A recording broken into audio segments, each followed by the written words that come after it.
It's Wednesday on Your View. Welcome to the show. I am Murayo Afolabi Brown. As always, I never do this alone. I have the ladies with me. Mariam Lunga in the building. Yo, you yo, yo. On this side. You're right? Yes, I hardly ever. Yes. Good to see you. Yeah. Good to see you too. See, we're talking like two strangers. Anyways, let me see my banter. So, about 2 months ago, I had this thing in my house that got spoiled, and I gave it to a technician, and he was supposed to fix it and return it in a few days. I didn't hear from the man in 2 months. Wow. Oh, come and meet me and collect it. I'm right there. I'm waiting for you. When you go there, you will not see him. So I finally found him yesterday, and then I got the police involved. And then I looked at him. The policeman came, and then I looked at him like, well, let me be going. Yes. I said, police said, if you let me go now, I'm not going to put my mouth in this matter again. I said, I know, but just look at this man. He took he took my money. He did not fix it. 20,000 naira. I'm like, where am I going to get the 20,000 naira from him? He now on his knees. I said, please don't go on your knees. Just stand and talk to me. He promised, okay, just give me more time. And this after 2 months. And then it made me think, you know, sometimes we come here and we're talking about, we need to follow the law. We need to speak up and for justice. Sometimes even being over-compassionate and over-sympathetic, it's not even helping. Yes, it's a problem because now he thinks he can get away with bad behavior. Go and do it to somebody else now, who will now decide to take justice in their hands, you know. So, Mariam, please, when are we going to arrest that lady that was supposed to do my garden for me? You know how much so many artisans ran away. They just go with your money and they don't do anything. And then when you catch them, they'll be begging and begging. Yes, nice I think we need to do better. How are you doing, Tokwe? I'm grateful to God that I'm here. And like I was thinking I'll have like sweat patterns all over my dress because life happens to you, but I'm really, really happy. I didn't think I'll make it in time. Yeah, I was really feeling myself until what happened. It's part of it. Good to have you on the show. How are you doing, Lucy? I'm doing amazing. I used to have this regular pains on my body. So when I mention I like the massage, it's not because I just like people touching me. Sometimes I feel, yes, I'm reporting myself. I feel like, I feel chronic pains all over. Yes, from time to time it comes. And I'm taking it back from my menstrual cycle, which is like a whole different ball game and all that. So somebody mentioned something to me one time. I said, are you sure you're not, your body is not reacting to childhood trauma? I was like, what are you saying? And I ignored the person is a very deep person. So there are some people I'm not ready to have this conversation. And I ignored him. But then the pains will just come. And day before yesterday, I took my phone. I said, let me do research. Because that thing has been in my head. Are you sure? Because I said, the way you feel pains on your body, you have a very high threshold for pain. But the way the pains come, it's not normal. You are okay. Your life is fine. So it's not like anybody's beating you or anything. So you shouldn't be having... what I saw in the research, he was actually right. So when children undergo physical abuse, emotional abuse, sexual abuse, it affects them to adulthood.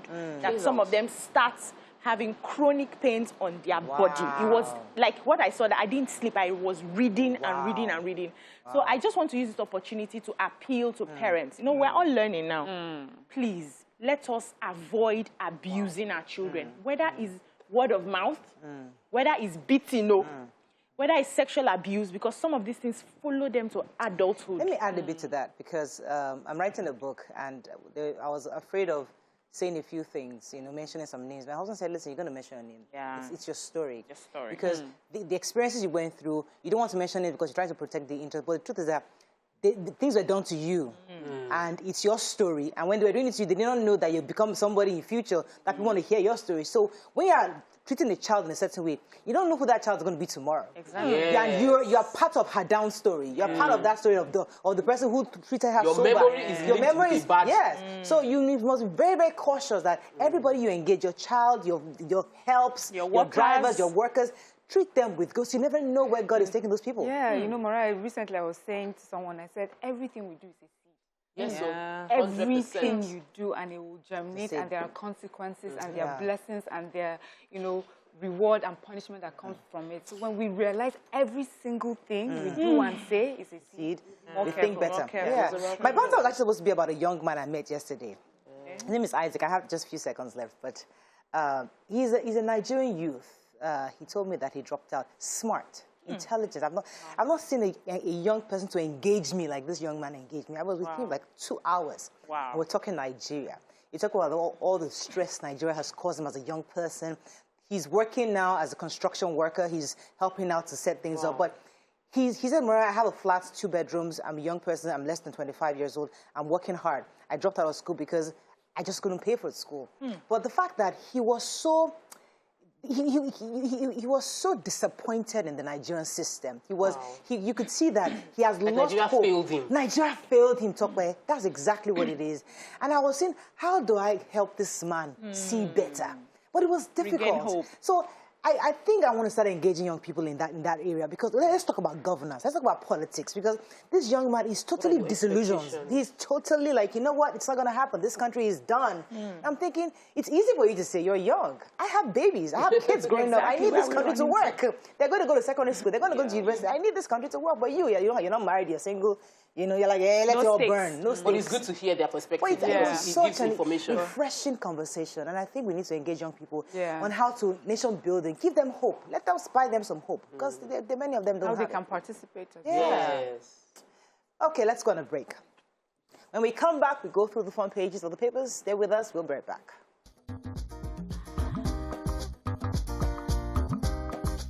Stay tuned. Your View will be right back. Okay, let's start with The Nation. How Nnamdi Kanu was arrested, risk to Abuja. 11 APC governors received Matawale. 250,000 to benefit from eye tests. Jan Jigibola. Niger Assembly passes death sentence for kidnappers bill. Deadline for NIN and SIM enrollments now July 26. JAM registrar schools issue fake NYC call-up letters, and why are sacked commissioners by Makinde. Okay, I can start with the Yenagoa High Court yesterday sentenced Mr. Charles Nixon, 39-year-old, to 10 years in jail and also death by firing squad. He had kidnapped his employer, he's the driver, and had kidnapped her. Luckily, she was rescued. And so that was the sentence that he had gotten. And going forward, that will be the sentence for kidnappers. And in Niger State as well, they have passed the bill. The State House of Assembly has passed the bill. And they're saying that kidnappers, bandits, informants will also be hanged when they are caught. So I think this is a warning for those who think maybe I should make it a side hustle. Because we hear that some people are trying to make it a business just for this, you know, to make quick money cash. out of it, yes. That's what is at the end of the line for you. So I have 2 stories quickly. The first is the NIM, which has been extended to July 26, 2020. There's a lot of people going in to do their registration and SIM verification. And now they've also they've increased the centers, that's the enrollment systems, to 5,410 as against the 800 systems that they had at December 2020. So people can still go ahead and continue with their registration and linking. Then the Nnamdi, leader of the proscribed indigenous people of Biafra, was arrested abroad. This happened on, I think it was brought back to Abuja on Sunday, according to the report. And they said that he was arrested in an unconventional way. The arrest was coordinated by the Nigerian Intelligence Agency, NIA, and he was lured away from his base in London, because I think he has an asylum granted to him in London. So he was lured away from there to another country. Details, they've not really given us details of the country he was lured from, but they said that he was with a woman in the hotel room. They traced him there and... Is he married? Extracted. It may be one of these side things that are happening. He's a married man, right? It's pretty news story. So they said because he has always been watched by the Interpol, so they've been going to his brother's places to trace him, but they couldn't. But the Nigerian Foreign commission here was not even aware. It was more like a secret thing. Yeah. Nobody was aware. Nobody was expecting him covert, exactly. But now he has been arrested. Sociocultural groups are speaking up about it. They are saying different things. Afenifere is saying that now that he's been arrested, they are appealing to the federal government to ensure that they use the rule of law to try him. Haneze is appealing to Igbo youths not to carry out processions. They should just be calm and wait for what he's going to be charged for. And a lot of them are just speaking up. So, Oyo, yesterday, Governor Makinde sacked his cabinet. Well, not the entire cabinet, but most of his cabinet, including his chief of staff, Chief BC Ilaka, and 7 other commissioners. It was a 5-hour intensive meeting where, after the meeting, they were supposed to, their work was supposed to end in government on the 29th of June. He appreciated their efforts so far, and I was waiting to see why he sacked them, but the nation did not state specifically why they were sacked, just saying they were sacked. They were appreciated for their efforts. They left in good spirits. Was the it's possible he just wanted to be Jake, you know, that first 2 years does this come as a surprise to them? Is it done like that? Is it supposed to be done like it doesn't happen like that often. Yes. So they are just supposed to be told out of the blue. This is your last. It was like a 5-hour meeting, and then it was the next day they're supposed to stop. Yeah, the boss, you're allowed to change your team anytime. So moving on quickly now to the Punch. 18 judges appeal court elevation. EFCC final fraud cases says 1,000 others to start afresh. LASMA official arrested for extorting businessman absconding with bleeding wife. 24 Ogun communities get eviction notice over impending flooding. FG team narrowed in 3-hour meeting to avert doctor strike. Petrol should be more than 218 naira to the litre, says Kiari.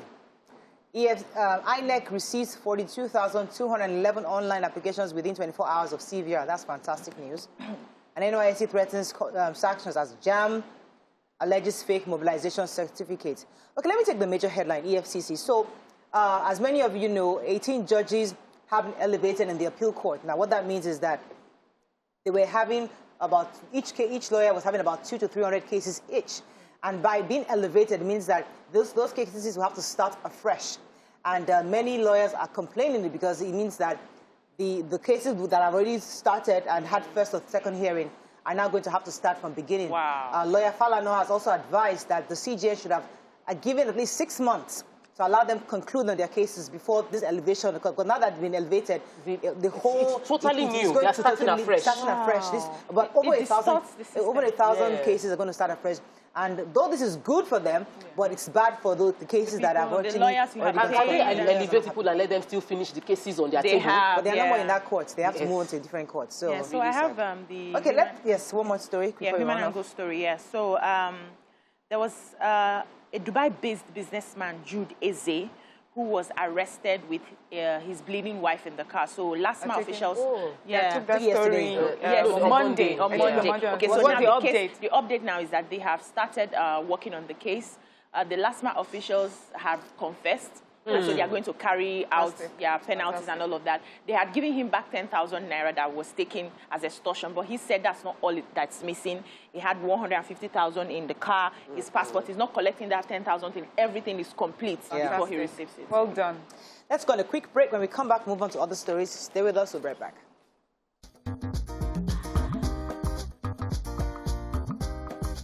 Stay tuned. Your View will be right back.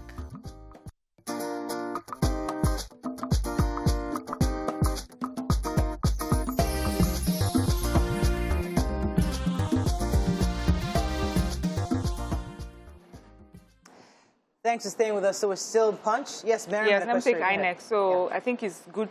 This is a good story. It just shows the number of people who have so far begun registration for the continuous voters registration that commenced yesterday on Monday at 7 a.m. And it says that within 24 hours, about 42,211 online applications were received. You know, many times we say, oh, Nigerians are not interested. Nigerians are ready. And then the number that they are talking about 2023, we are ready for you. So they are mostly 18-year-old and above. So these are first-time registered. Oh, I'm proud of Nigerians. Well. Please, let's give them a round of applause. A round of applause. I was telling the young man I was talking to yesterday, I said, have you gotten your voter's card? I said, it started Monday. On Monday. You need to go get it. I said, yes, he's going to go and get it. So we are getting So they're also saying for those of you who cannot get online, July 19th, it will start for physical registration. I love the option. So I want to take the power story. Nigeria apparently has been spending about 30 billion naira monthly subsidizing power.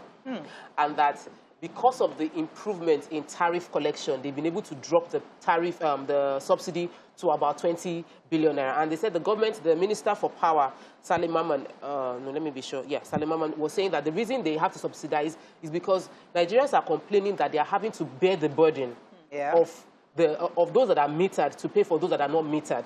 And so the government decided that in order to support Nigerians in subsidizing power. So while I'm happy they reduced to 20 billion, can we speed up distribution of meters so that we have more people metered and we can actually get the true value from people that are consuming the power? I've said it before. We are told Nigerians to look within, and they did look within and find, I think they had about 3 or so licenses for the meters, and they have not been meeting up because I spoke to a few people, and they're saying that these guys are the ones that are drawing us back, and the country needs to really call them to order. They need to meet up, not just the assembling of the meters, but also the distribution of these meters. They should withdraw the contract. They should withdraw the contract. Are they not meeting up, or they are deliberately hoarding so that you pay extra to get it? Yes, because I fought for meters for a bit, and I realized that the meters were available though, but they wanted to really extort you before they released the meters. So there's that left layer of distributors, but I'm talking about the manufacturers, the guys assembling different. So they're also slow. We'll see how that goes. Moving on now to Daily Sun.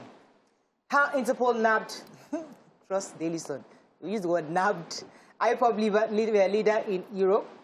We don't know Prophet TB Joshua's successor yet, says Cohen. Mass defection hits PDP in Senate. Zamfara governor lawmakers dump party. Restructure Nigeria now to avoid civil war. Afenifere tells Buhari. Sanwo-Olu launches Jigibola free site program for 250,000 residents.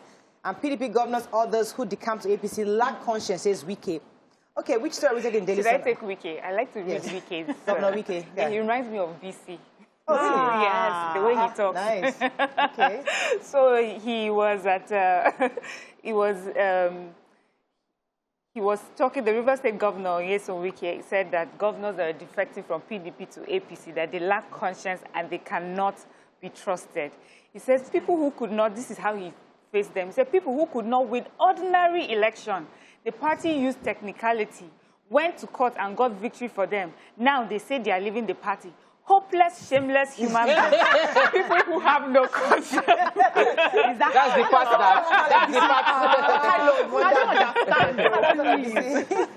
Anyways, I like it because he just speaks his mind and he says it as it is. You know, a lot of us, we think it and then we think of how best to say it. He's like, I've said it, do your worst. Let me take this called Jigibola. So the governor, Late Governor Sanwo-Olu, yesterday distributed 250,000 glasses to residents, and this was done at the Police College Parade Ground in Ikeja. And this initiative was started by Bola Ahmed Tinubu during his time. It was continued by Governor Fashola, abandoned by Governor Abode, but resurrected. You had to highlight that. Resurrected by Governor Sanwo-Olu. But the idea really is to help with Medicare services, healthcare services actually for residents. And what Governor Sanwo-Olu has done in addition is to provide hearing aids, I believe, to support people who have hearing issues, and even glasses called Jigibola to support them in their eyesight. That's awesome. Okay. So Afenifere quickly. Yes, right. They had a meeting yesterday in Ogun State, and you know everybody has been talking about how best we can carry out restructuring. So they are asking the president to send a bill on restructuring to the National Assembly before we would have something like a civil breakup. And they are asked civil war or breakup. And they are asking that this must be done before the end of, before the general elections in 2023. They're also asking that people be very aware, because everybody needs to find a way to defend themselves from the banditry, the kidnappings that are happening, and community policing is the way to go. So they had like a communique where they listed out all the things they needed the president my comments on that is that, listen, I think there was a period where we're using all these words of civil war, this is going to happen. I think we should just calm down now. The National Assembly have started conversations on this. Gbajabiamila Amina said it to them, that they're looking at reviewing. They've done a regional conversation, public hearing. They are now talking. Even the president himself has said, if you bring the bill to me, I will sign. So everybody calm down. Those words like civil war, breakup, should stop. Henceforth, at least let us even let them do the work, so that we can't be polity. I was going to take TB Joshua. So finally, a spokesperson, Mr. Gary Tonge, had, on behalf of the family, said that the burial will start from July 5th to 11th, and he'll be buried in the church premises, and no successor has been announced yet. And that's the spiritual decision, not administrative, and that announcement will be made forthwith. Okay, let's move over now to Vanguard. How FG worked with Interpol to nab IPOB's Nnamdi Kanu. Population explosion, Nigeria sitting on time bomb, says Obakiolu. State of the nation, Nigeria is bleeding in many parts, says Afeni Ferry. I think we've taken all the stories. Oh, Super TV serious murder. Chidinma disowned family 10 years ago, says family sources. PIB, we are giving attention to petitions from oil communities, and 10,619 disengaged workers draw 5 billion naira from pension account. Okay, which story? Let's start with the... Okay, let me give a little update on Chidinma, the accused of, Super TV CEO's murder. And she said her family members are saying that, first of all, they haven't seen her. That's her mother and her siblings haven't set eyes on her for 10 years. What? And that her name, she actually changed her name. Her original name is Chidinma Blessing Echefu, and she changed it to Chidinma Adora Ojuku. And that she's not from a broken home. Her mom is a widow, and that I think at 2 was when she lost her dad, and then she started smoking at age 11. And her lifestyle was just such a problem for her mother. So her mother used to scold her a lot. And because of that, she was moved to her uncle's place in Mushin. And because of her lifestyle again, she left her uncle's place in Mushin to live with this man, Ojuku, who is not a family member. Wow. So that's the person that she has lived with for so many years. And that, she was sort of like a problem child to them. And so there's some more of these stories that she's talking about is not true. Shocking. Yes, quite shocking. Everyone says, those auntie that will vouch for her, like, she just looks so innocent. I keep saying that it can't be her, it can't be her. Yes. Wow. Looks can be deceiving. Looks can be deceiving, but also there may have been issues in her childhood that had caused all the problems that she has right now. But that she's been living with, this person that she's been living with is not a family member. That's what the families If we were abroad now, sometimes I used to wish that we have developed to that. They would trace all of this and, sort of... analyze everything. Yeah, analyze your industry. We're waiting for you. It's your industry that will come and help us to analyze and give us... Usually, coaching. Coaching industry. When you're in the industry. Obakiolu, quickly. Okay, yes. Yes, so the Oba of Lagos, Obakiolu, yesterday, I think it was at the same meeting where they had the glasses, warned that the increasing population without corresponding plans for the citizens in the country, it's more like we're sitting on a time bomb that would explode any moment from now. He also said that the government is capable of, taking care of only 5% of the youths, and the rest, 95%, are going to be roaming the streets. And there was a research that was carried out across the 774,000 local governments, and they realized that majority of the youths are actually willing to work if given opportunities. So he's appealing that the government has to do something quickly so that we don't get into trouble. And because of what Governor Sanwo-Olu did, he said that Lagos State should be given more like a special status. This phrase called "do something," somebody needs to break it down. We always say do something. Everybody do something. Government must do something. Everybody what is something? We break it down now. No, it's not broken it down well. That do something is very, very heavy. Anyway, I want to take the story we're already doing the petroleum industry bill. So the House of Representatives is saying that they have a mandate. Speaking particularly is the House Committee on Host Communities for in the sector, let me get the name right. Honorable Nnamdi Kanu is from Rivers State, said he's particularly from Ogoni, and is on the matter that he wants to appeal to everyone from the Niger Delta region to calm down. They are working on the petroleum industry bill, and that they should understand that the process of lawmaking involves many people. So right now, they are in the phase of interfacing with host communities to hear their own end of the story, and it will be put into the bill that the Speaker has given his assurance that whatever they come up with will be signed, and that they are hoping the President will assent to it. So there will be a proper structure that covers the petroleum industry adequately. Okay, moving on quickly to Daily Trust. Let's find a story of not taking. No petrol price increase in July by NNPC. 2023 Igbo presidency will end Biafra agitation. That's an editorial by Ekwere Madu. FG6 UN intervention on food security. Many universities are wanting fake certificates, says JAM registrar. Afenifere to Buhari initiate transmits restructuring bill to National Assembly. Is there any story we want to take there? Yeah, NNPC quickly. So they have said that the official price of fuel will remain 162 naira per litre in July. They have engagements going on, conversations going on with organized labor so that they can get the appropriate pricing. They said, according to the markets Tuesday, yesterday, that was the international markets, the crude price has already hit 74 naira, $74 per barrel. And because of that, we should be paying something like 256 naira per litre. Yeah, exactly. But the president has asked the NNPC that they should do whatever it is they need to do to ensure that petrol prices are not out of reach for regular Nigerians. So right now, they are going to be paying for under-recovery to balance it for a bit till they, come to a conclusion on the appropriate pricing with all right, moving on quickly to the Nigerian Tribune. Let's find a story of not taking. 3 killed, 10 injured as gunmen in police uniforms attack Oyo community. Kaduna crisis, our strike this time will be total, says NLC. FG extends NIN SIM linkage deadline to July 26th. We will borrow to fund 20% stake in Dangote's refinery, says NNPC. Any story in Oyo State, there's this community, Oluwa local government area.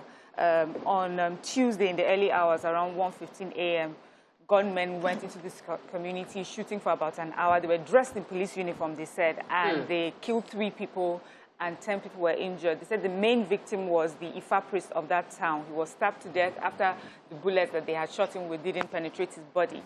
And the people of the community have gone to the police to say that they believe that there's a detachment from the IGP team that actually carried out this attack, that because there's this particular person in the community, Gideon, but they withheld his surname, who the community had attacked before, because they had complained about his lifestyle. He lives lavishly, and there's nobody that can confirm his source of income. And so they had come against him because they felt that he must be involved in the kidnapping and banditry that's happening in their community. And after that, he warned them that he was going to deal with them, and this now happened. So they feel there was a reprisal attack on what had been done to him, and so they're asking that the police should please come in and protect the We have community. to wrap up. I was going to pick one story I missed at Vanguard. It says, sadly, 10,619 workers who have lost their jobs have had to fall on the 25% that is allowed by the Pension Act for them to take from their pension contributions. So this figure was provided by, I think, the National Pension Commission, PENCOM. And so a lot of people have lost their jobs, and they've asked for 25% of their pensions. Are they giving them? Yeah, they've been giving. They're giving us the numbers that over 10,000 have asked for this amount of money, and this amount of money have been disbursed. About 5 billion have been disbursed to these people, and it's sad that people are having to fall back on their lifelong savings. Yes, which is a problem. That's why we say the government should stop talking about always wanting to go into that fund to borrow money, because people would go there when times are tough. Okay, that is all we can take on Front Page Review. When we come back, we move on to our hot topic of the day. Stay with us. We'll be right back.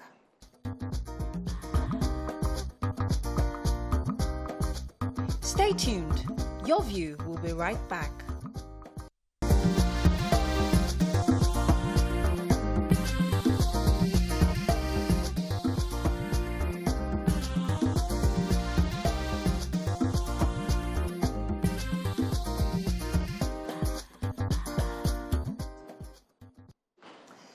Thanks for staying with us. So the Registrar Joint Admission and Matriculation Board, JAM, Professor Ishaq Oloyede, recently accused some higher institutions of mobilizing and awarding IJMB JUPEP certificates to individuals who did not attend their institutions. According to him, some of the certificates have been issued were fake.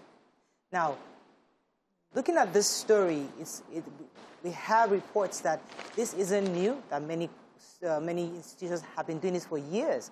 What are your thoughts on this? You can call us on 081-270-53687. You can also call us on 091-390-76948. You can also send us messages on YouTube and Facebook. We'll be happy to take them.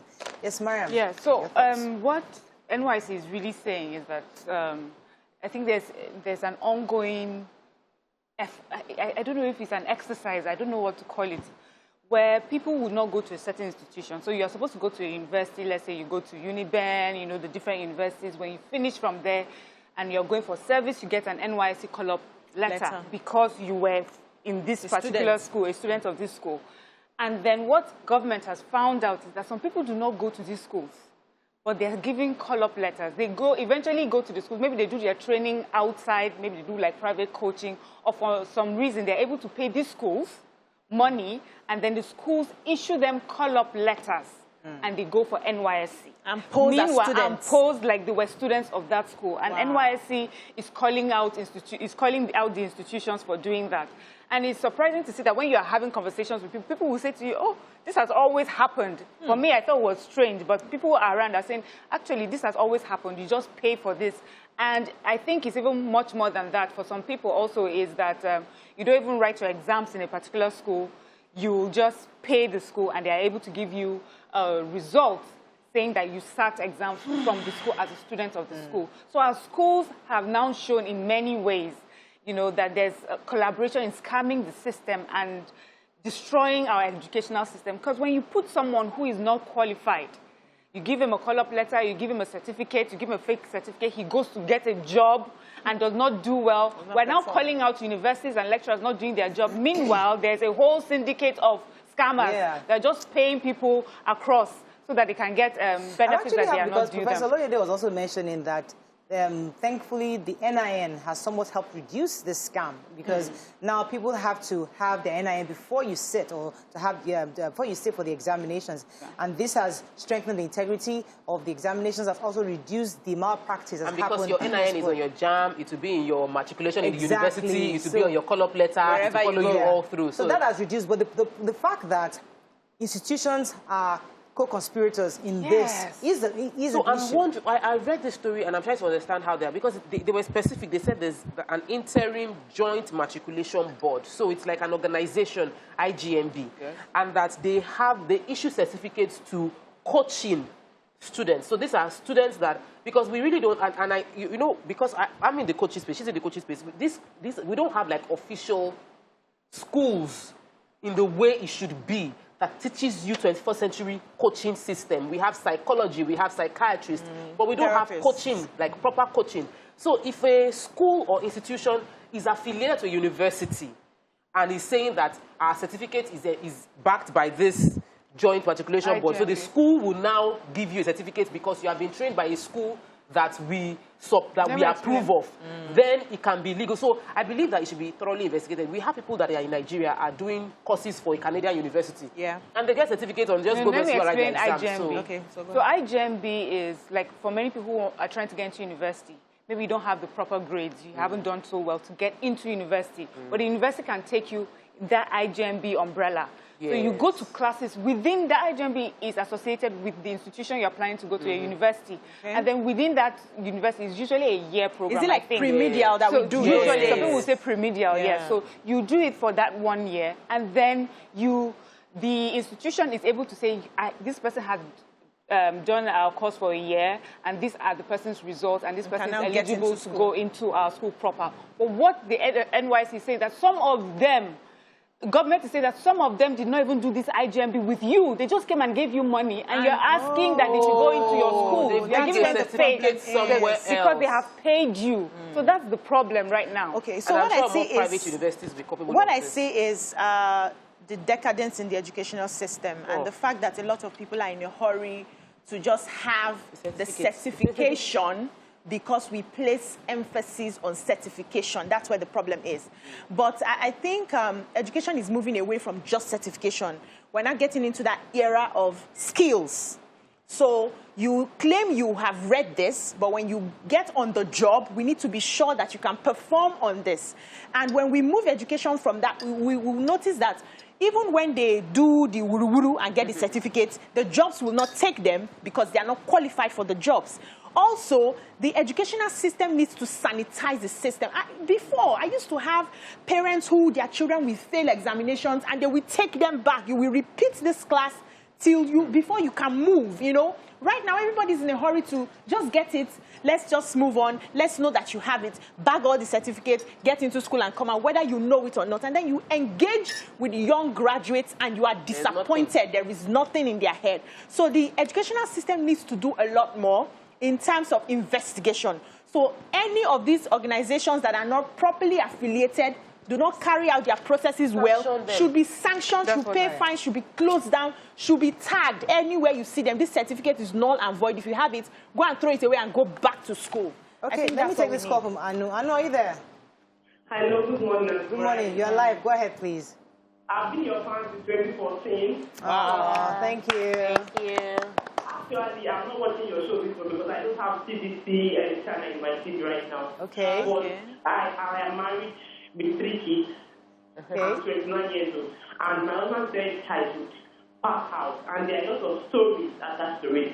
I've tried to reach people on Facebook just to narrate my story and just make others learn from it. But I dropped the message, but it wasn't, I didn't get any response. I'm trying to, if there is any WhatsApp number that I can just send the voice note and just hear my view so that people will learn from it. Okay, so our producers will pick up your number now. Now you just called us. I am not watching the present because I copied your number. That was maybe last week.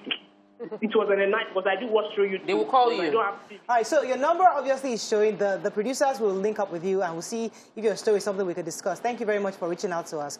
Now, going back to this issue, because I'm happy that it seems that JAM has been able to investigate and NIN has been able to help them to reduce this. But the reason why we're having this conversation is to highlight the culpability of the institutions and to also remind parents of that integrity of letting your children go through the right process. Go through the learning. And to also remind institutions that, listen, at the end of the day, just like BC has said, the end product is what we sell, what we export to the world, is what we are seeing. And we need that cleansing of our educational system such that people who graduate out of our schools are worthy of the workforce. So, quick addition, whenever I read things like this on the newspaper, I always feel funny that, like, when you say, we know the sponsors, you know, that when people make statements and we are unable to actually investigate, like, can we talk about it when we say we're listing, we found 100 students who have fake certificates from so universities, and they have been penalized. They've been penalized like this. So it's not just a statement from like a place of this is a problem we're facing, but a statement of we have already conclusively worked on this situation and we are standing firmly against it. All right, let me go on a quick break. When we come back, we'll take some calls and continue with the conversation. Stay with us. We'll be right back.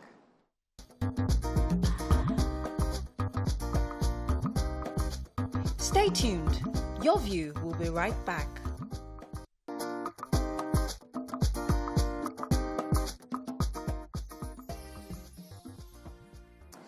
Thanks for staying with us. So we're still on this issue of education, and it's important that we get callers to hear their thoughts. Do we have any comments on Facebook? As I said, I'm happy that Professor Oyede, who was the one that gave us this report concerning this malpractice on the part of the institutions and some of these groups. However, during the break, Mariam was reminding us that the issue we have with NIN. Yes, I remember some months back we were talking about the number of people who were supposed to register for JAM had dropped because NIN has become a requirement for registration for JAM. And many people came and said the timing was just a bit too short, and because you're asking for NIN, that number of people who would normally register for this exam had dropped. Right. And so now, given this new report, we can see why it is imperative, it is important to have the NIN to also take out scammers and those that, you know, you can that's good. Let me just take the final call. Good morning, are you there? Hello? Hassan, are you there? Good morning, everybody. Good morning, sir. Thanks for calling. Go ahead, please. You're live. Please, this is a very serious matter, and I concur with Tope by saying it's not about just saying. We should be active about it. List the name of those schools. Yes. List the names of those candidates that were involved in that particular fraudulent activities. That is demeaning the certification. Exactly. That is demeaning the acquisition of education in Nigeria. Right. That's the best way to go about it. I think so. Hassan, I think I'd like to end on that note because that's the bottom line. Yeah. Because we hear government officials always tell us, oh, we'll name them. Institutions, please name them. We are in the Sorosuke generation. Yes. Say the names of the schools, mention the names, because the idea is to sanitize our systems. Yeah. And if NIN is supposed to help us to fish out those who are doing this, let us use it properly by naming and shaming the institutions who have collaborated with people to give the wrong... To scam the system in a nutshell. And set some examples with some of them. All right, so our guest, I'm told our guest is in because we wanted our guests to come in before we move into the topic. But the hottest topic Nigerians are talking about today is the fact that the leader of the indigenous people of Biafra was arrested on Tuesday. Yesterday, and it's the biggest news today, and Nigerians are expressing their opinions on this arrest. You know, comments are coming in from all over the world concerning if the appropriateness of the extradition, was it properly done, and if the Nigerian government should tread cautiously on how this man is continuously tried, especially because he represents a whole nation of people. He represents a whole youth people who believe in his ideology. So there have been different thoughts and comments from all over, and I would like to hear your thoughts. Before I bring in our guests to share his thoughts, let me come to you, ladies. What are your general thoughts on not just how he was brought back, but how he should be treated? Okay, so my first thought is, well, he jumped bail. He must face that. Yeah. So finally he was caught, and then he has to face that. I mean, it's in the right of federal government to make sure that he faces prosecution for jumping bail. That's one. Secondly, because of what he represents and the delicateness of the matter, I think that government should be very careful that they make sure that the system of justice is operated fairly so that everybody can see, right, so that there's no cause for any groups of people or any persons to say, oh, this was actually a witch hunt. But when people see that that this is done properly and is followed judiciously, they are able to say, well, we can see from the courts that this is what he did, and these are the steps that have been taken to prosecute him fairly. Yeah. All right. So I share in the sentiment of those that are saying that nothing must happen to him. I share that sentiment very strongly. I feel that the government, everybody in charge of Nnamdi Kanu right now should be at 100% alert to ensure that he remains in good health, no harm comes to him, no accidental discharge. Even if he chooses to take his own life, he is not allowed to. He's under 24-hour supervision because we understand the delicacy of what he's going through. I want him to face fair justice, but I also want him, number one, to be safe, because I don't want anybody in the guise of reprisal or Boko Haram Yusuf case to happen again. Number two, I believe that there is a reason that millions of people followed him. And the government shouldn't just think they are dealing with one person. But like in the case of Boko Haram, they are dealing with an ideology, a disgruntlement from a group of people that like what he's saying, even if they don't like him as a person. We must also deal with that area. So there is a part of justice for him. He jumped bail. He's a leader of a group that has been proscribed. All of that on one side. The other side is the agitation side of what is he saying? What are the complaints? Why are people following him? You need to understand that and deal with it as well. Okay, BC. Yeah, so for me, the matter is a very sensitive one. And this is the time that a lot of people are watching. The outside world is watching. We have already had, you know, agitations that the government, the presidency is nepotistic and all of that. So this is now like an example to show, are you actually nepotistic or you will follow the rule of law? So everybody's watching, and I would like the federal government to be very careful on the steps that they take, the next steps that they take. And also, we've had different sociocultural groups talking about what has happened, and they are asking that the rule of law be followed. Right. They are asking that it's not just about this one person that has been caught. The problem is still there, even if you do away with him. We need to deal with the problem. The things they are asking for, the marginalization that they have been crying for, are you making plans to see that it is resolved, to bring their trust back to the government? So it's a very sensitive thing for me, and I just hope that we will see the processes, everything will be transparent enough so that we don't have issues of international court saying... So this issue, you see, I get that. But there are people who are using this opportunity to gloat. I've seen some posts saying, finally, yay. And I think, and it's, I would almost say disgraceful, because some of these are government officials. Ooh. Because the truth is that things are quite tense the way they are. And I don't think it's time for us to begin to gloat. It's, just like we said, to be careful. But on the flip side, some people are also saying they should release him. I mean, I saw Rearrested post saying that self-determination is not a crime. I think it's also very important for us to draw a line. There's a difference between self-determination and secession. They are two totally different issues. However, what are your thoughts on the fact that people using this arrest to begin to gain and cause more issues and tension, because the nation is already tense as it is. So, and we are trying to get some sanity. So, in your view, I mean, when Showore comes up and says, oh, they should allow him to go, there's an issue, there's a legal part, or do you think, in the interest of how sensitive this matter is, he should be let go? So, let me quickly say that I don't think the Igbo people should allow anybody use them for what they really do not represent or what they stand for. Ohaneze has appealed to them that this is not the time for carrying out placards, procession, release this and release that. Let him face the law, and we hope that the law will take its course. Yes, justice, it will be just and fair to him. So this is not that time where you now allow people to say, okay, they've caught this person, or we now start comparing to say that we have people in the Northeast who have done this and done that, they have not been proscribed yet. This is not the time. Let us just observe, and hopefully things will be done right. Yeah, so, I think also we should just remind ourselves that he was arrested. Why he was arrested in 2015 was on an 11-count charge bordering on terrorism, treasonable felony, managing an unlawful society, publication of defamatory matter, illegal possession of firearms, and improper importations of goods, among others. He's also accused of instigating violence, especially in the southeastern Nigeria, resulting in the loss of lives or property of civilians, military, paramilitary, police forces, destruction of civil institutions and symbols of authority. The reason I'm naming this is that so that we do not think this was just to pick a man up and just, make nonsense of him. There are charges against him. He should face the court of law, and then we'll see how that goes. All right, let's go to a quick break. When we come back, we'll bring in our guests to join the conversation. Stay with us. We'll be right back.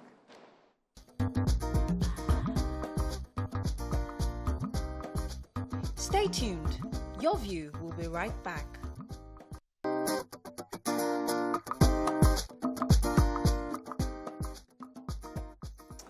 Thanks for staying with us. So we have with us Pastor Itwa Ighodalo of Trinity House. Welcome in the building. Welcome, sir. We love to have you because you're just a man, a pastor after our own hearts. How are you doing, Pastor Itwa? I'm fine, by His grace. Good to have you on the show. Thank you very much. Recently, we celebrated the passing of your wife a year. It was a very, very emotional. Once again, we'd just like to extend our love to you and your family. And we know that you're holding up well. I'm doing my best. God is helping me. Somehow. All right. Thank you, ladies. So before you came in, we're talking about the state of the nation, and the hottest topic right now is the recent arrest of Nnamdi Kanu. And as many already know, that IPOB has been proscribed a terrorist group, and the fact that he has, I think before the break, Mariam had laid down the charges the federal government has against him. And Nnamdi Kanu has even been suspended by Facebook for hate speech and so many other crimes, and he has done even virtually.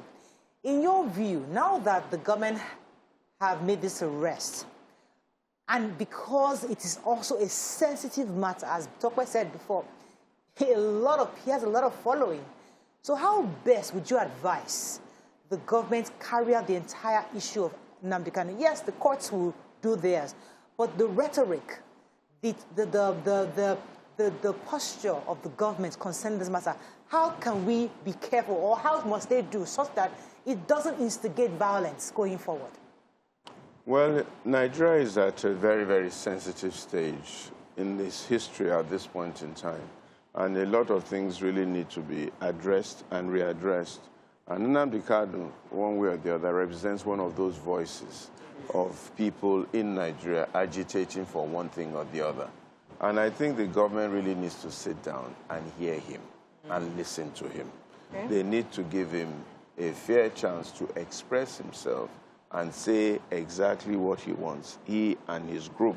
And they must find a way to address his fears, allay his fears, and see how to reassure him that whatever he's asking for will be dealt with according to the laws of the land of Nigeria. So, for example, if he's asking for a new state in Biafra, a new whatever it is, there must be a process in the laws of Nigeria by which an agitation for something like that can be dealt with. And let us then follow that process. If he's going to go and look for a referendum, he's going to go and talk to 20% but let me throw this in as a follow-up. But how does a government negotiate or have a conversation with a man? Let me just quote him here. He says, "Our madness has just begun." Okay. Every night, young men would not sleep. You will come out of the starting of every road that leads to every populated area under human habitation to make sure the appropriate roadblocks are put in place to slow them down so we can catch them and kill them. That is what we want to do. Obiano is now talking to the governor of Anambra State, saying that from today onwards, anywhere you are seen in public, you will be attacked. You're a dead man walking. Kill them. So a man who says stuff like that, how does it? Should the government call him to engage and have a conversation as a sovereign state? Is it something we should do, or use that hard stick of you have to be thrown in jail? What are your thoughts on that? Well, a government is not just to use hard stick on everybody for whatever reason. A government is a father. A government, I mean, your child is in the house, he's crying, there's something wrong with him, or he's using wrong language and all manners of things. There must be a process by which you can actually address what he's saying. If he's not mentally okay, there's something to be done for it. If he's really serious and he knows what he's saying and this is what he's saying, then there must be a reason why he's saying so, and that must be addressed. You know, you just don't assume everybody is, there's something wrong with everybody, right, and then you grab him, you clamp him into jail, you do this, you do that. It must be proven that whatever he's doing is subversive to this country, right, and is going to cause disarray. And everything must be clear, everything must be transparent, everything must be properly seen, and then the right action must be taken. And then you can get the support of everybody knowing that Nnamdi Kanu has been given a fair hearing, right, according to every process and every court and every procedure in this country. Right. And every Nigerian has a right to fair hearing. Right. Every Nigerian has a right to some level of freedom of speech. Right. Every Nigerian has a right to self-determination. Right. And therefore, this must be a test case of the Nigerian nation dealing with the rights of the average Nigerian. You know, some people would say that, and some people actually even agree and believe that sometimes when you have this kind of agitation or someone who seems to encourage dissenting views and almost, you know, trying to malign the government and the sovereignty of our nation, that the best thing to do is to shut that person down so that it does not become a movement like it has become right now. So I'm thinking, like, going before it happened the way it has happened, if we were to look back, what could we have done initially to have stemmed this from becoming a movement that is being accused of terrorism? Was it the manhandling from the beginning on government's part, or was this just like what I'm trying to say is that would it have been better to just arrest this person, shut them down immediately, instead of just having to have a conversation with this person, allowing the person to get on radio, on TV, and encourage violence, as the government is saying? Could it have degenerated to this point because of the way government initially handled it? I think so. I think, first of all, they didn't take him seriously initially. They thought he was just a whisper in the wind. It means that they didn't do their work well. You know, they didn't do their homework properly. The security forces had not done their work as well as they should. And at that point, they should have received proper advice as to how to handle a person like this. If we had dealt with this man maybe 10, 15, I don't know when he came out, and really dealt with him and went through the process and concluded the matter, by now we'd have been history. We'd have forgotten about Nnamdi Kanu. All right, let me pack Nnamdi Kanu on one side. Let's ask one question, please. Pastor, you've heard our president. You know, we complained in the past that he didn't speak, but he's spoken a bit in recent times. Do you believe that, based on what you've heard from our president, and you know, we need hope, but in a very honest way, do you believe that our president and the administration at hand can handle the situation in a way that will not degenerate? And what would be your advice to them on how to go about it? Oh, that's a very, very tough question that you've asked me. I don't know if they have the moderating skills and the human management skills that we need at this point in time because of their talk, their speak, and their body language. Okay? You need a lot of moderating skills at this point in time to handle both Nnamdi Kanu and his followers, because he has somehow cultivated quite a high level of following. And I think everybody should be brought around a table and sat together and spoken to. And the president has to come out even a little bit fatherly. It may even seem unusual. I'm a pastor. Maybe that's why I'm talking like that. But I think this is the time to sometimes deflate something. You know, sometimes somebody's looking for quarrel, looking for fight all over the place. And the Bible says, a gentle word turneth away wrath. You know, we need special skills at this time. It could be applied in politics. You know, it's applied everywhere. You'll be surprised. Many people have come to fight, to quarrel, and then they see a pleasant, simple, let's talk. And everybody goes calm and quiet. We probably need some kind of approach like that. And it must be seen to everyone that we have done this. It must be seen. My fear is not everybody is together when it comes to even the agitations for secession. We know that the Southeast governors are a bit different. They are seeing things differently.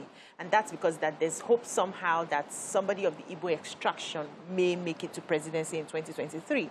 Now, do you think that if Nnamdi Kanu agrees to down tools because there's a promise that somebody of Igbo extraction may be president, do you think that would calm him? Because or calm the men. Oh, he is a criminal already. He has plenty. Allegedly. I'm talking about his followers.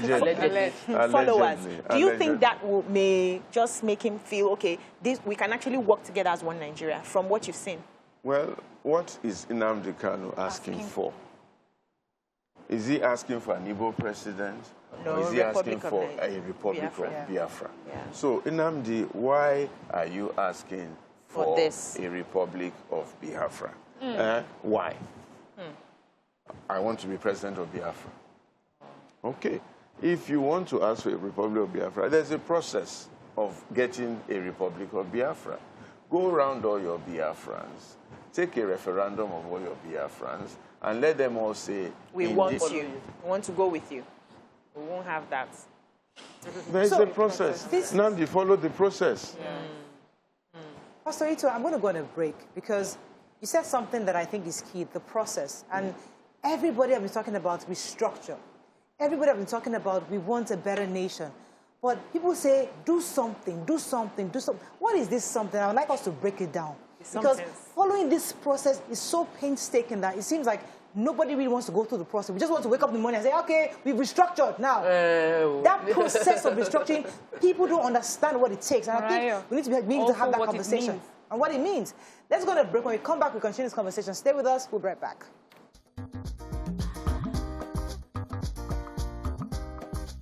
Stay tuned. Your View will be right back.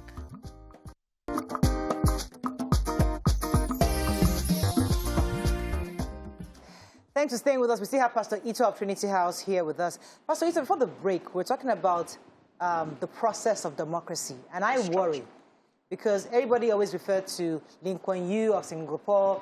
People forget that he was a dictator.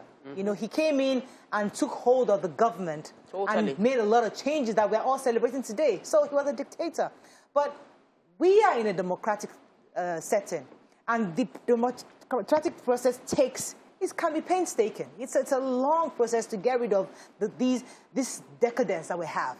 In your view, is this system working for us? Or do we begin to think of a new process that will work for us at this time that we are in right now, where we need to fix and sanitize the system? Well, a lot of people don't remember the history of Nigeria. Nigeria never existed as a nation until 1914. And it consisted of a series of nation-states, different kinds of people. The Fulanis, the Hausas, the Ibibios, the Yorubas, the Ijos, the Shekiris, and so on and so forth. They were all living very well. You had a very strong Benin Empire. You had a strong empire in the Caliphate in Sokoto and all that and all that. And then the British came, okay? And for economic reasons. They came first for economy, then they came for slave trade, then they came to govern, then they brought religion, and then eventually you said you didn't want them anymore.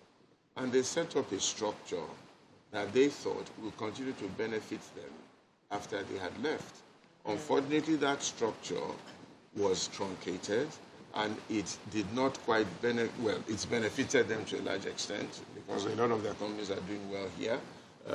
But the problem is that a lot of us Nigerians did not wake up to smell the coffee.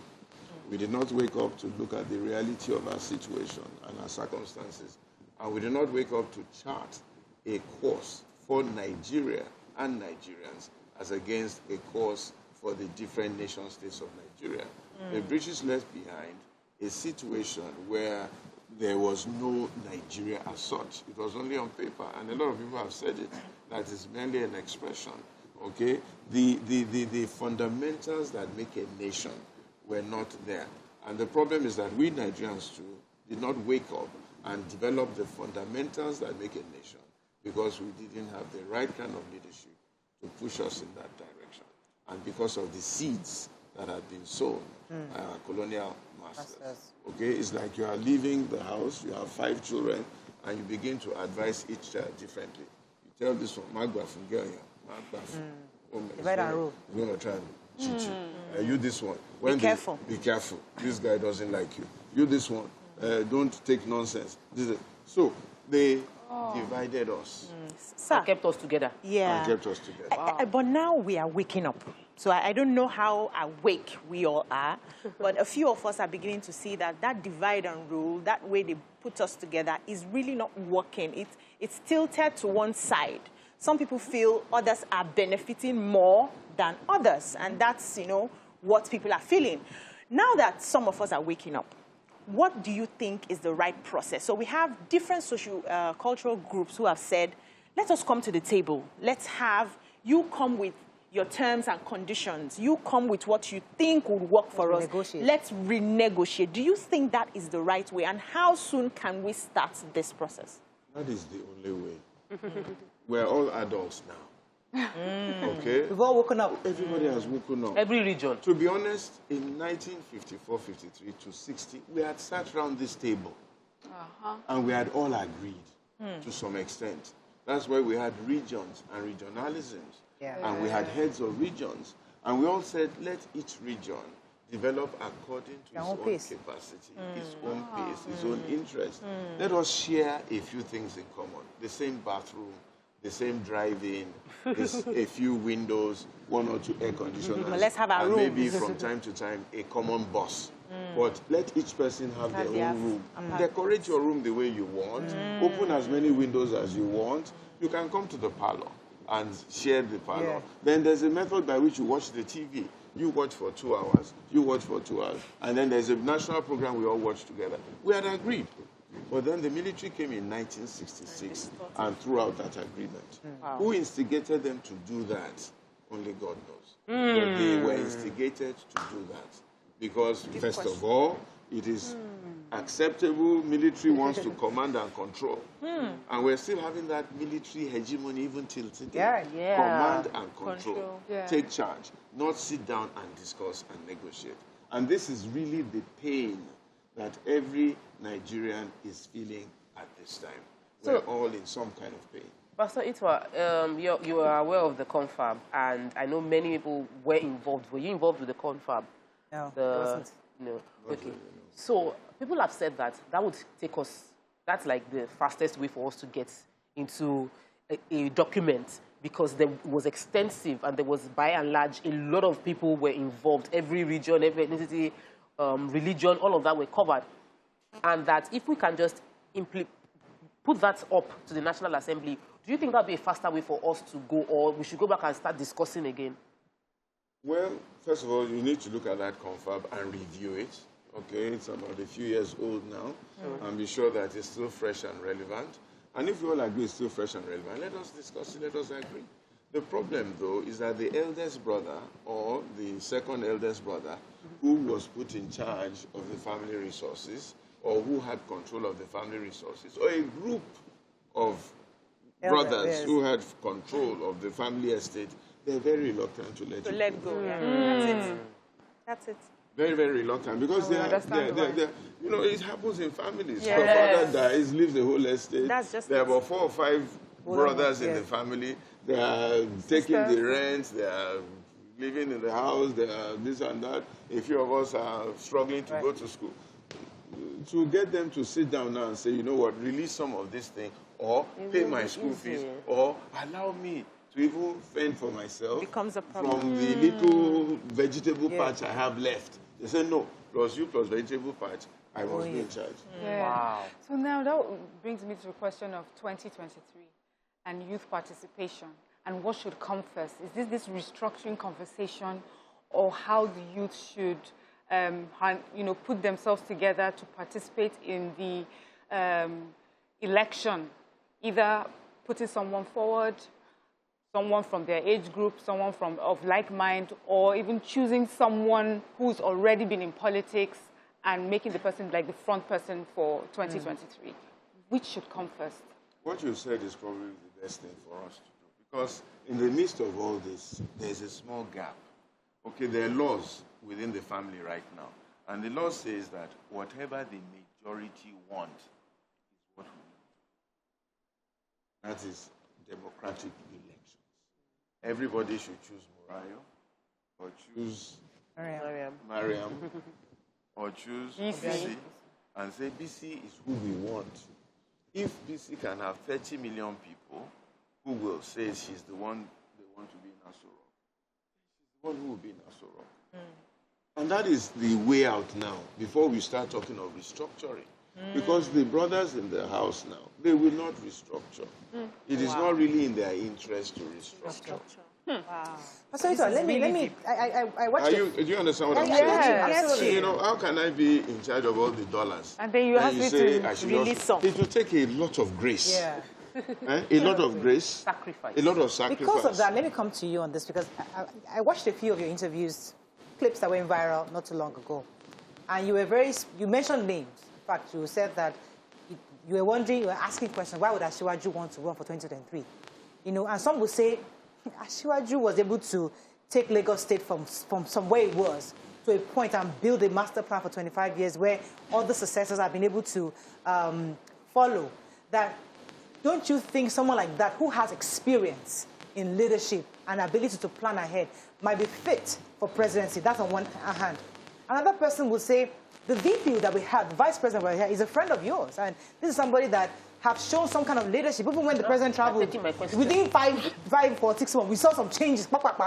You know, don't you think someone like that should also be pushed? So in your view, regardless of the antecedents that we see from these people, don't you think some of these would make great leaders because they understand the terrain? Or do you think we should just go fresh? Let's just bring a whole bunch of fresh people who have never been stained by the Nigerian politics. What are you I like what you have said, and that is brilliant.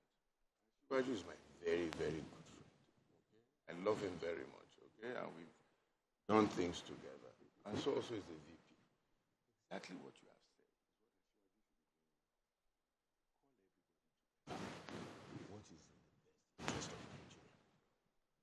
I the one? Or should it be Yemi? Or should it be Itwa Igodalu? Or should it be Murayo? Who will serve the interest of Nigeria better? Not saying that he must be the one. He must call all of us together. Sit down. Let's discuss. First of all, what do we want for Nigeria? Secondly, who do we want for Nigeria?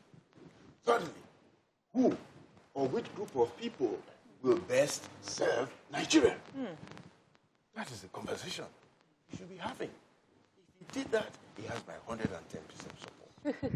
Let me go and sit with him and converse with him. But if he's saying that he must be the one, I say, the boys have woken up. You trained Fashola is woken up. You trained Yemi is woken up. You trained Kamaru is woken up. You trained Shomolu is woken up. You trained Dapo Abiodun is woken up. Call all of your boys together. Yeah. Call all of them. They are brilliant boys.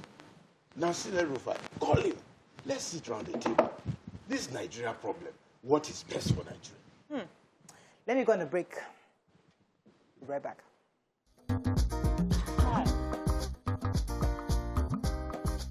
Stay tuned. Your View will be right back. Oh, they're not normal recorder, Brad Blue. Constantly buying me. Thanks for staying with us. We still have Pastor Itwa on the show. Yes, Tokwe, you had a question. Go ahead, please. Just one. There's a question. Because you're a pastor, I feel like you're the perfect person to answer it. I've said it several times, and a lot of people share my opinion. Professor Yemi Osinbajo is someone I really respect, and he's in between a major, like there are many things going wrong, and we're not seeing him. Do you share the opinion that he should resign, like he should step down, that I'm not effective here, I should just leave? Or should he still stay there? What's your opinion? Yemi Osinbajo is a very good friend of mine. In fact, it's my brother. We campaigned together in 2015. We supported him and all that. He's really between very difficult situations here, between two principles and things like that. And one of the things that Yemi has said, or one of the things I've heard said, is that he's in fact more effective where he is, and there are few things that he can do and make happen, okay?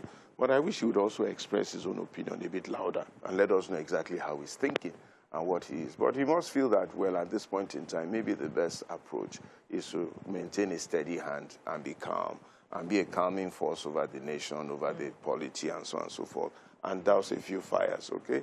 As to what he should do will be his own personal decision. I will not discuss that on the public space. If I have the opportunity to discuss with him, then we can plan a strategy as to what really is most important and also in the best interest of Nigeria. Yes. Okay? One thing I know about Yemi is that he thinks a lot about the best interest of Nigeria, and therefore he must have a good idea what he's thinking about. Yeah, so I'm just worried that this conversation of people coming together to decide what is best for Nigeria is going to take us away from the hopes that the zoning will continue. Because, we have said that this particular region, we have leadership, and it goes to the next region, and it goes to the next region. Now it gets to the turn of somebody from the Igbo extraction, and everybody's saying, okay, let's come together, let's ask questions. Do you think that the fact that we haven't restructured, do you think that if we take it away from zoning, as we had planned to, that is going to cause a lot more confusion in the Nigerian space? Zoning in itself is not quite appropriate. Zoning in itself is not quite appropriate. Zoning talks about sharing, not about building. You are zoning because you feel it is your turn to take of the natural resources of this country. So the Igbos are agitating because they feel it's their turn to go in there and hopefully bring a lot of the resource of Nigeria to their side. I beg to disagree, sir. Okay. Yes, because it may not be about, so every other region has gotten an opportunity to lead. So whether it's building or it's taking, they have been given that opportunity to. Now, if you take it away from the Igbo man because you feel zoning is more like taking, why did you allow the other people? Why are you coming to that realization now? At the turn of the Igbo man. This is my opinion. I know. It is not a national opinion. Exactly. Okay? Yeah. It is not a national opinion. So, ab initio, zoning was wrong. Okay. As far as I'm concerned. You want the best in class. When you choose the Green Eagles, you zone. We don't zone. We don't zone. No. We don't zone. We choose the best. You're the best. Choose the best. Because you want to win the cup. If you want Nigeria to win. So if you want Nigeria to win, you choose the best. So are you saying that there is no best? Nima,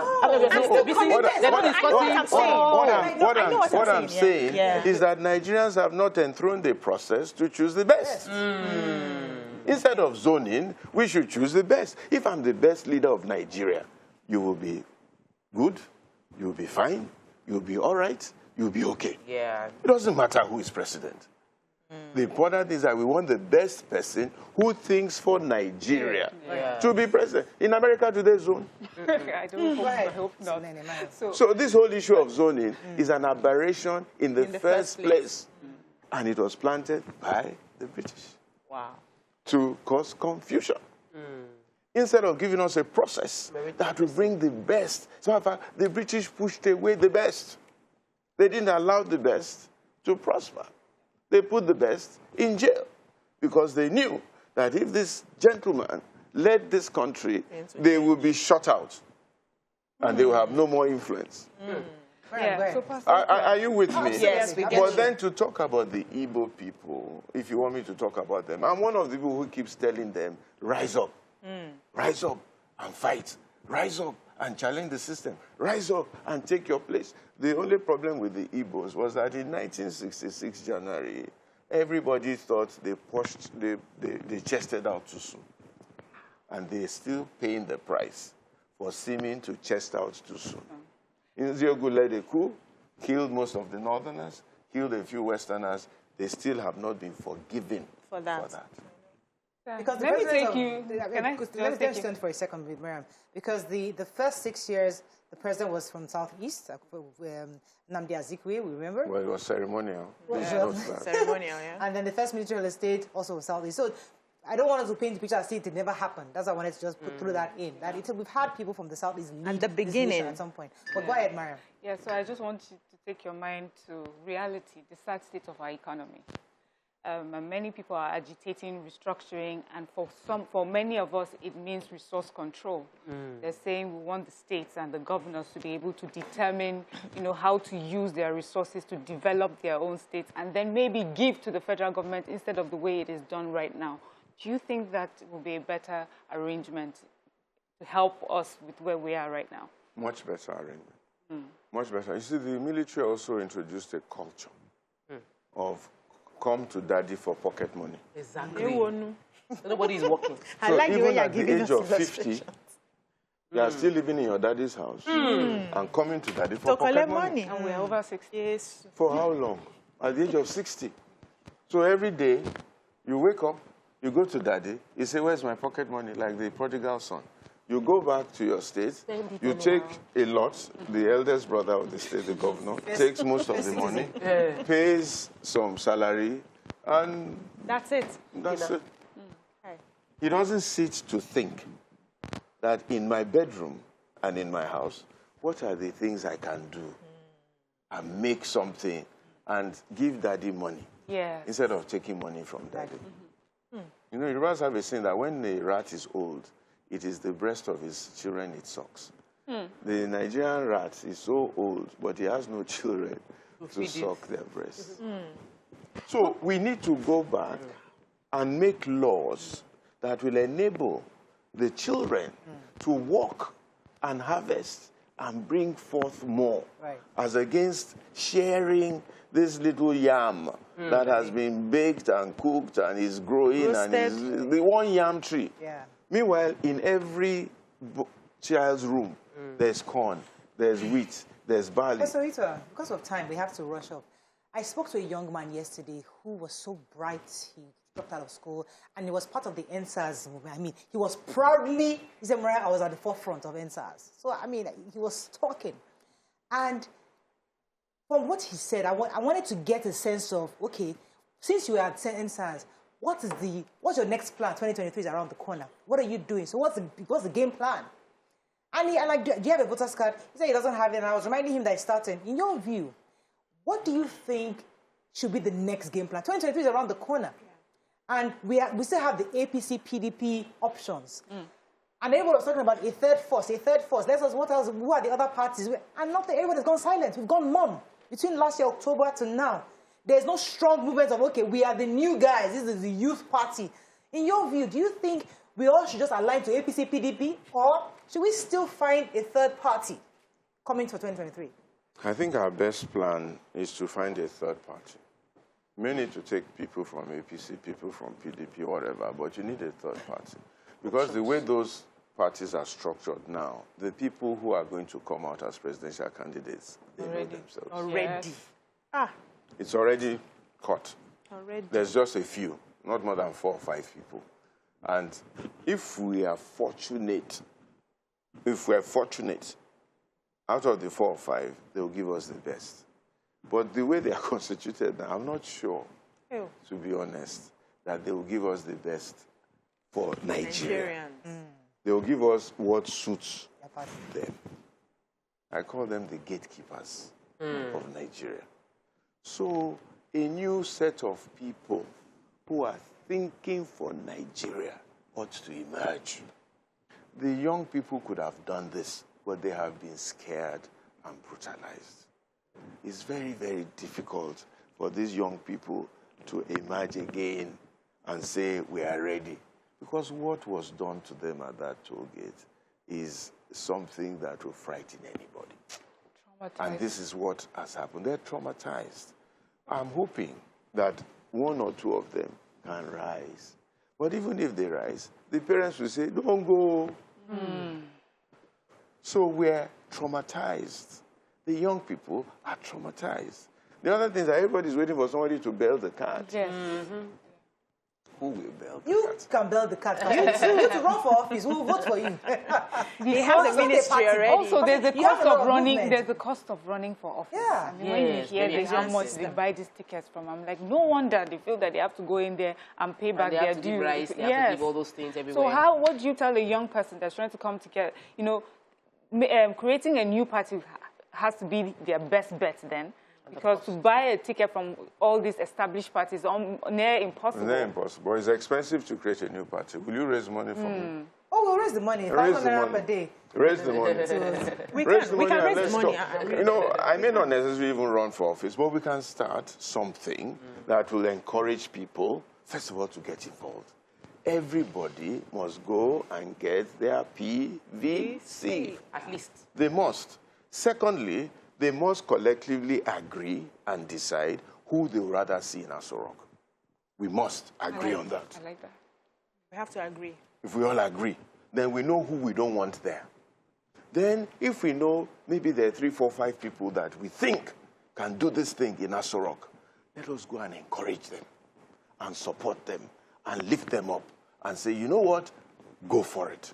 Let's provide a structure for you to go for it. But let everybody go and get their PVC. That is the only legal way now. Sometimes I question, is it one person we need, or we need a whole group of people to just infiltrate everywhere? Because just one person, yes. Yeah, you might, if you can get a team, it will be fantastic. A team of people who are willing to work together. Yeah. So you know a few people that you like. Identify them. Let's go and talk to them and say, come and do this support you. thing. Okay, we will support you. PI. No problem. If you are serious, be serious. Yeah. You know, we don't have time. Yeah, we don't have time. Honestly, we don't have time. If we're serious, let us be serious. Let's not leave it at conversation. I know what I am personally doing on a daily basis concerning this matter. I want the best for Nigeria. Simple. Because I think that Nigeria is great and is magnificent, and everybody will be happy, if we get including the keepers of the gates. They will be happy. How much does a man need to be happy? To be happy. How much do you need? I was telling the young man yesterday, Pastor Ito, that Nigeria is the hope of the black race across the world. It is. 20% of black people are Nigerians. And Nigerians are brilliant. Everywhere you go in the world, they are tops. Even in NASA. If you allow them, Nigeria will run for president in America. And win. If Obama can win, why can't we win? Obama is a first-generation Kenyan. Yeah. You understand? But all we need is to go in the right direction for the good of all. There's more than enough. There's no part of Nigeria that is not blessed. Yeah. Thank you, Pastor. Thank you. Bringing you on the show today was going to be very refreshing. Thank you for encouraging us, and we just hope that your dream for Nigeria will come about in your lifetime. Amen. Amen. Want to say a final word? Well, let's all keep praying. Let's all keep believing in Nigeria. Let's all start to do things. Things that will cause a change. Do something. Do something. That's all we can take on the show. Hope you learned a few things as we have. Have a great day. See you tomorrow. Bye for now.